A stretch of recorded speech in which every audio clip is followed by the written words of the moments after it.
Monsieur le Président, chers collègues, qu'est-ce que le pôle métropolitain? Encore une technostructure? Un bidule pour occuper les élus? Non, c'est un espace de coopération interterritoriale volontaire, afin de traiter à la bonne échelle les sujets d'intérêt métropolitain. Les membres sont les territoires de Saint-Étienne Métropole, dans la Loire, de la communauté d'agglomération Porte de l'Isère et de Vienne-Condrieu Agglomération pour l'Isère, de la communauté de communes de l'Est lyonnais et de la communauté d'agglomération Villefranche-Beaujolais-Saône pour le Rhône. En quelques chiffres, le pôle métropolitain est de 2 millions d'habitants, 1 million d'emplois, 176 000 étudiants et 11 500 chercheurs. Le but principal du pôle métropolitain est l'amélioration de la qualité de vie des citoyens à travers de 4 objectifs.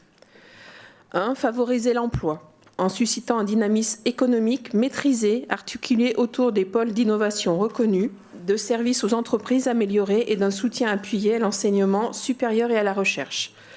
En 2. Améliorer la mobilité par la mise en place d'un réseau de transport collectif, intermodal et cohérent à l'échelle métropolitaine. 3. Garantir la qualité de vie en préservant les espaces naturels et agricoles et en promouvant un développement territorial équilibré et cohérent autour du modèle de métropole multipolaire. 4. Proposer une offre culturelle d'excellence, diversifiée et accessible à tous les citoyens métropolitains. Au-delà des modalités techniques, cette délibération représente un sujet symbolique. Premièrement, le pôle métropolitain représente une communauté de vie, au-delà des frontières administratives qui ne dépendent d'ailleurs pas que des élus locaux. Sa dissolution affaiblirait les territoires, ceux qui se retrouveraient chacun isolés des uns et des autres, contraires au travail de coopération qui devrait les unir pour renforcer leur attractivité. Deuxièmement, elle pose une question de vision politique de la métropole sur le long terme.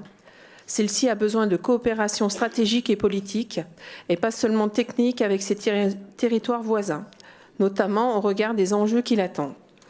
Je pense à la mise en place de la ZFE Mobilité. Quand nous savons que 200 000 véhicules issus des territoires hors métropole rentrent chaque jour sur notre territoire, à défaut d'avoir un réseau de mobilité efficace pour rejoindre leur lieu de travail. La question se pose aussi pour l'aéroport de Lyon-Saint-Exupéry. Une structure comme le pôle métropolitain participerait à nous renseigner sur une vision de l'impact territorial des décisions prises dans la métropole et ainsi les adapter si besoin.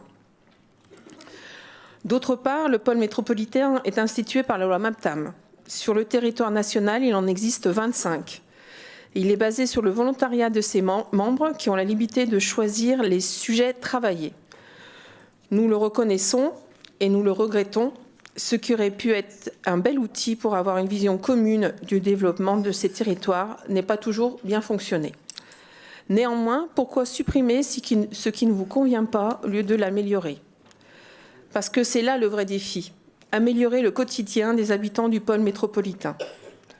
En conclusion, Monsieur le Président, vous prenez la concertation citoyenne. Pourquoi ne pas la dupliquer à l'échelle de la concertation territoriale?